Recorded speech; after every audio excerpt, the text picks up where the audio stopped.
Coucou tout le monde, comment ça va? Alors moi ça fait juste 5 jours que j'essaye d'enregistrer cette vidéo, j'ai cru que j'allais jamais y arriver, il y a eu beaucoup d'imprévus, mais en fait ça y est, on y est. Donc aujourd'hui on regarde les énergies du mois de juin et on fait le tour traditionnel du Bajaj, des étoiles volantes, etc. Donc à tout de suite.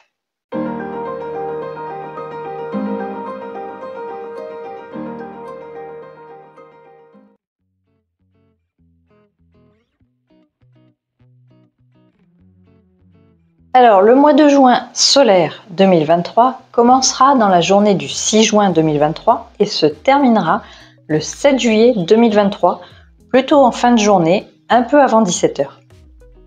Le mois de juin aura pour pilier Wu Wu, soit le cheval de terre Yang, s'écrivant sous la forme de ces deux symboles. En ce qui concerne les énergies Naïn, le pilier Wu Wu représente le cheval dans l'étable, ou encore le feu dans le ciel. Ce Naïn apporte de la curiosité et de la sociabilité. Il appelle à une plus grande conscience de soi afin de mieux exploiter son plein potentiel. Il est également à l'image d'un soleil fort qui apporte la clarté du jour, la chaleur et la fécondité des récoltes. Donc à condition bien sûr qu'il soit équilibré, au risque d'apporter plutôt de la sécheresse et d'épuiser la végétation. Donc va-t-on voir la chaleur arriver sur juin? Ça a l'air de commencer un petit peu déjà maintenant. Et en juillet aussi d'ailleurs, puisque comme je vous en ai déjà parlé, les Naïn sont valables pour 2 mois. Ils gèrent généralement 2 piliers du Bajaj. Les énergies Bajaj du mois. Donc, petit rappel, comme d'habitude, les énergies Bajaj seront dans différents secteurs cardinaux selon votre date de naissance. Ce sont des énergies propres à chacun et chacune. Et pour connaître vos énergies, savoir où est-ce qu'elles se trouvent et dans quel secteur elles sont situées, il faut connaître votre chiffre Gua, votre chiffre de vie. Donc, pour calculer ce nombre Gua, si vous ne le connaissez pas, vous trouverez les infos dans la vidéo « Dormir la tête au nord » qui va s'afficher en lien juste au-dessus de moi. Et je vais essayer aussi de faire une vidéo explicative du Bajaj. Je dis bien essayer car cela va dépendre de mon planning et des imprévus comme ces derniers temps. Mais j'aimerais beaucoup refaire des vidéos explicatives. Donc je vais tenter de vous faire tout ça prochainement. Les énergies Bajaj renforcées en juin 2023. Elles vont être exactement les mêmes que pour le mois de mai 2023, puisque le mois du cheval est un mois de l'élément feu, tout comme le serpent du mois de mai l'était aussi. Donc, on va faire un rappel. Il y a 4 énergies renforcées. Horai, qui sont les petits tracas du quotidien. Liusha, où ce sont les accidents, les procès. Ukwe, qui est le mauvais tempérament, les coups dans le dos. Et on en a quand même une positive dans le tas, comme la dernière fois, donc c'est Tianyi, qui touche à la santé et au soutien des autres, et notamment des personnes haut placées. Donc maintenant, quelles sont les énergies affaiblies en juin 2023? On a Juming, qui est la plus mauvaise des énergies, donc c'est plutôt une bonne nouvelle qu'elle soit affaiblie. Mais on a aussi les 3 autres positives, soit Fuwei, qui est la sérénité, Yan'an, qui est la longévité et le bon relationnel, et Shengshi pour la meilleure des bonnes énergies ou la prospérité en général. Et on rappelle aussi que leur force énergétique mensuelle se surajoute à leur renforcement annuel de 2023, ce qui fait que la puissance annuelle et mensuelle se combinent ensemble, mais aussi avec le secteur cardinal dans lequel elles vont se trouver. Les étoiles volantes. La grille de ce mois de juin est particulière puisque, comme vous le voyez, les énergies mensuelles et annuelles sont identiques. Elles sont doublées. On commence par le sud, couple d'étoiles 8-8. La 8 est l'étoile phare de la période qui va s'arrêter l'année prochaine. Donc, c'est la dernière ligne droite pour en profiter avant le changement énergétique. Même si son énergie est déjà en pente descendante, elle est encore favorable en ce moment et c'est donc un bon secteur à utiliser. Encore plus si vous avez de bonnes étoiles sur votre maison dans ce secteur, ce qui se cumulera ensemble. Donc en plus, comme elle se situe dans le sud, la combinaison 8-8 va être très forte dans ce secteur, puisque le feu du secteur sud va nourrir la Terre de l'étoile 8. Au sud-ouest, nous aurons la combinaison 1-1, qui est une excellente combinaison. Le secteur sud-ouest étant de nature terre et l'étoile 1 étant élément eau, le secteur aura par contre tendance à contrôler l'étoile 1. Vous pouvez activer ce couple d'étoiles en utilisant tout ce qui est yang, c'est-à-dire le bruit ou l'activité. Donc par exemple, mettre de la musique dans le secteur quand vous vous y trouvez. Par contre, on évitera de mettre une fontaine pour ne pas activer éventuellement une mauvaise étoile qui se trouverait sur votre maison de base. À l'ouest, on trouvera la combinaison 6-6. Donc nous avons un fort renforcement du métal, autant pour les deux étoiles 6, qui sont de nature métal chacune, mais aussi pour le secteur ouest, qui est aussi de nature métal. Donc il y a un excès fort de métal qui pourra, du point de vue de la santé, déclencher peut-être quelques maux de tête ou quelques maladies pulmonaires mais passagères. Donc cet excès de métal peut aussi créer un déséquilibre sur l'élément terre et ainsi créer quelques problèmes au niveau du foie et du pancréas. Alors bien sûr, ça dépendra, il n'y a pas de cas général, et ça dépendra aussi de l'équilibre des énergies dans votre thème personnel. Dans certains cas, cet excès pourra combler un manque et rééquilibrer le thème, et dans d'autres, ça va accentuer le déséquilibre. Tout est toujours variable et au cas par cas. Donc je vous présente ici une possibilité générale. Le nord-ouest avec la combinaison 5-5.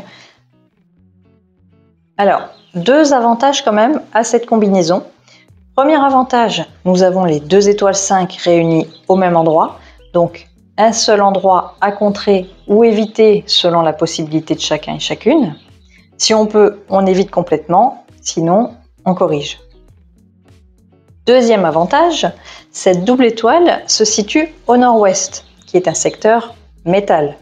Donc on en revient toujours au cycle des éléments. Comme vous le savez, si vous connaissez un petit peu le Feng Shui, le métal est l'élément qui va épuiser la Terre, et donc ici l'étoile 5.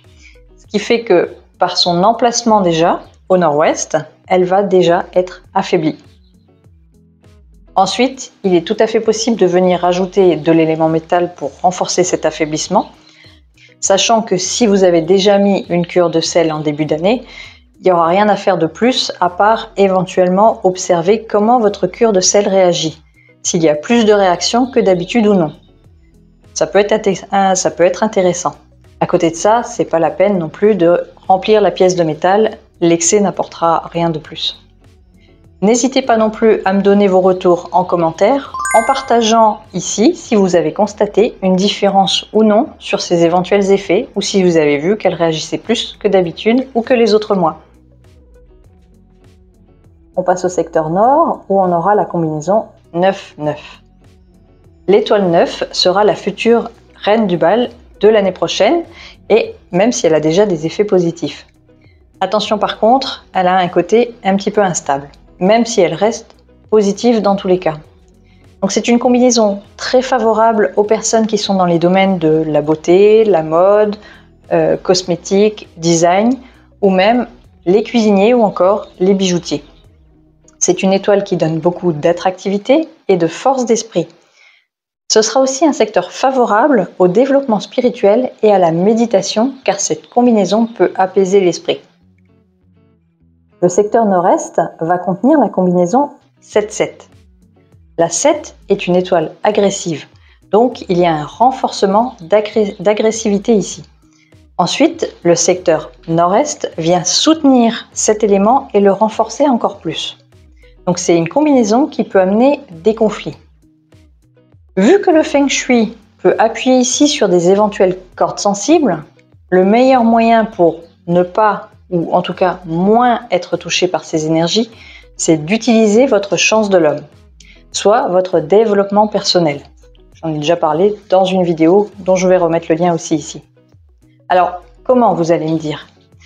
Personnellement, j'utilise une méthode pour apaiser ma colère, consciente ou inconsciente, présente ou passée, etc.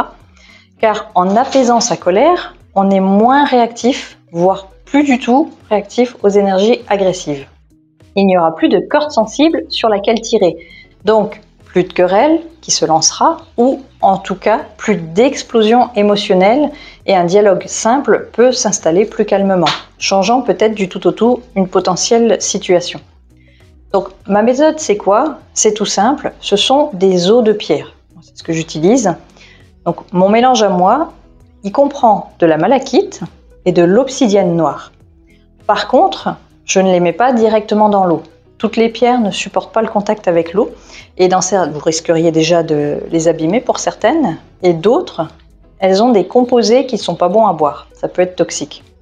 Donc, je le fais en fait en méthode indirecte, c'est-à-dire en mettant 2 récipients en verre, un plus grand, un plus petit. Dans le plus grand, on met de l'eau. Dans le plus petit, on met les pierres séparées, qui ne soient pas en contact avec l'eau. Et le transfert des énergies vers l'eau se fait au travers du verre, tout simplement, sans abîmer les pierres. Alors j'ai fait cette méthode pendant un temps. Maintenant, moi, j'ai personnellement une gourde, voilà, de ce type-là, où vous avez l'eau d'un côté, les pierres de l'autre. C'est séparé. En fait, l'eau ne touche pas les pierres, puisque les pierres sont dans un sas à part. Et en fait, j'utilise ce genre de gourde pour faire mes œufs de pierre.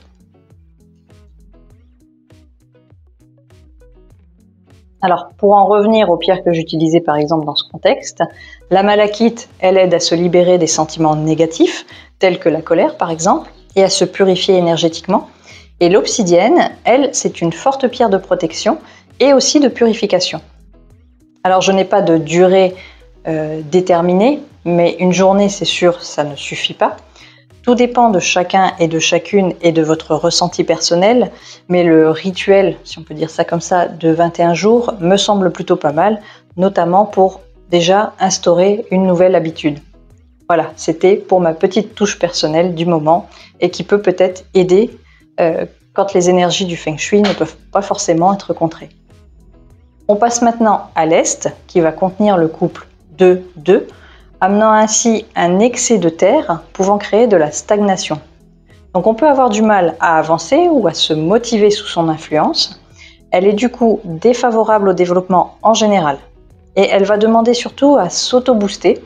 Alors pourquoi pas utiliser des affirmations positives le matin pour contrer la procrastination qui pourrait peut-être être renforcée par cette combinaison. Si vous travaillez dans ce secteur et que vous sentez que la motivation n'est pas au rendez-vous, collez-vous éventuellement des post-it remotivants sur votre bureau. N'oubliez pas que cette énergie est passagère et que dans tous les cas, tous les pouvoirs sont toujours en nous. Vient enfin le secteur sud-est qui va contenir le couple 3-3. Ici, nous avons donc l'étoile 3 bois qui est renforcée par le bois du secteur sud-est. La 3 est du même genre que l'étoile 7, c'est-à-dire qu'elle peut apporter toutes sortes de conflits, des bagarres, des confrontations et par effet boule de neige, amener à des décisions hâtives et des événements négatifs imprévus. Donc, dans un premier temps, vous pouvez jouer sur les éléments pour affaiblir ces étoiles, par exemple avec le feu, puisque le feu peut affaiblir le bois de l'étoile 3. Je vous remets ici les différentes caractéristiques du feu que vous pouvez utiliser sous forme de matière, de forme ou de couleur. Mis à part ça, l'autre solution qui peut se cumuler à la première, c'est, comme j'en ai parlé tout à l'heure, par exemple, les os de pierre pour équilibrer tout simplement nos émotions d'un point de vue humain. Il y a bien sûr d'autres solutions qui seront propres à l'affinité de chacun et chacune. Certains préféreront peut-être les fleurs de bar, par exemple, utiliser les plantes ou d'autres méthodes. Différentes manières sont à notre portée. L'idée étant avant tout de gérer notre émotionnel finalement et de ne surtout jamais tomber dans la fatalité, et ça c'est très important. Et pour terminer avec les étoiles, la combinaison du centre sera la 4-4 qui reste bloquée et inactive. Les dates du mois à retenir. Donc voici quelques dates aux tendances globales très favorables pour le mois de juin. Les dates sont comme d'habitude choisies selon le système des 12 officiers et des 28 constellations, pour celles et ceux qui connaissent. Donc, donnant simplement une tendance générale, mais bien sûr, il y a d'autres techniques qui existent, donnant des calculs personnalisés qui ne pourront pas être appliqués dans le cadre d'une vidéo YouTube. Donc, en juin, on aura le 13 juin 2023, qui est une journée très favorable et aussi à succès. Elle est particulièrement bonne pour les mariages. Par contre, il vaut mieux éviter les visites aux personnes malades ce jour-là.